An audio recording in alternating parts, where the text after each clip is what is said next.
اللہ پر یقین وہ طاقت ہے جو پتھر کو بھی پانی بنا دے۔ اللہ تعالیٰ کے راستے پر خوش قسمتی سے چل پڑے ہو تو تیز بھاگو۔ تیز بھاگنا اگر کسی وجہ سے مشکل ہے تو آہستہ بھاگ لو۔ تھک گئے ہو تو چل لو، یہ بھی نہیں کر سکتے ہو تو گھسٹ لو، مگر واپسی کا کبھی نہ سوچنا۔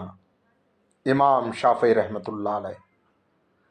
جب تمہارے دل میں کسی کے لیے نفرت پیدا ہونے لگے تو اس کی اچھائیوں کو یاد کر لینا۔ رسول پاک صلی اللہ علیہ وسلم نے فرمایا، جب کوئی شخص سو کر اٹھے اور پھر وضو کرے تو 3 مرتبہ ناک جاڑے، کیونکہ شیطان رات بھر اس کی ناک کے نتنے یعنی کہ بانسے میں رات گزارتا ہے، جس سے آدمی پر سستی غالب آ جاتی ہے۔ پس ناک جاڑنے سے وہ سستی دور ہو جائے گی۔ جو یقین کی راہ پر چل پڑے انہیں منزلوں نے پناہ دی، جنہیں وسوسوں نے ڈرایا وہ قدم قدم پہ بہک گئے۔ منٹو نے عورت کی نفسیات اور فطری جذبات و ہمت پر بہت کچھ لکھا ہے، اور عورت کے لیے ایک جملہ جو کہ انمول کہا ہے، عورت کبھی بدصورت نہیں ہوتی۔ اچھے رشتوں کو وعدوں اور شرطوں کی ضرورت نہیں ہوتی، اس کے لیے صرف 2 لوگ چاہیے، جن میں سے ایک بھروسہ کر سکے اور دوسرا اسے سمجھ سکے۔ یہی رشتوں کی پہلی اور آخری بنیاد ہے۔ تنہائی وہ شے ہے جس میں انسان یا تو اللہ سے رجوع کرتا ہے یا پھر شیطان سے۔ آپ کی منزل وہاں تک ہے جہاں تک آپ ہمت نہیں ہارتے۔ کچھ نہیں ملتا اس دنیا میں محنت کے بغیر۔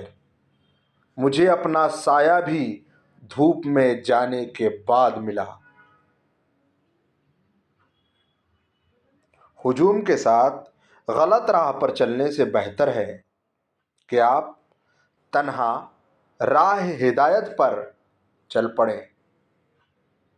خاموشی ایک ایسی عبادت ہے، فرشتہ اسے لکھ نہیں سکتا، شیطان اسے بگاڑ نہیں سکتا، اور کوئی اسے جان نہیں سکتا۔ سوچ سمجھ کر بولا کرو۔ الفاظ نسلوں کا تعارف کروا دیتے ہیں، جن کا سیدھے سیدھے منہ توڑ دینا چاہیے۔ ان سے بھی تمیز سے بات کرنا تربیت کہلاتی ہے۔ آہستہ آہستہ انسان دوسروں کو قائل کرنا چھوڑ دیتا ہے۔ اسے سمجھ آ جاتی ہے کہ کس کی کتنی پرواہ کرنی چاہیے، کس سے کتنی امیدیں رکھنی چاہیے اور کس سے کتنا فاصلہ رکھنا ہے۔ زندگی سب سکھا دیتی ہے۔ بکواس سن کے بھی ضبط کر جاتا ہوں۔ وہ سمجھتے ہیں مجھے غصہ نہیں آتا۔ میرے گھر کے بڑے یہ درس دیتے ہیں اکثر، کتا کاٹ بھی لے تو اسے کاٹا نہیں جاتا۔ کبھی کبھی جو لوگ ہمیں بیوقوف سمجھ رہے ہوتے ہیں، دراصل ہم ان کی ہوشیاریوں کو نظر انداز کر رہے ہوتے ہیں۔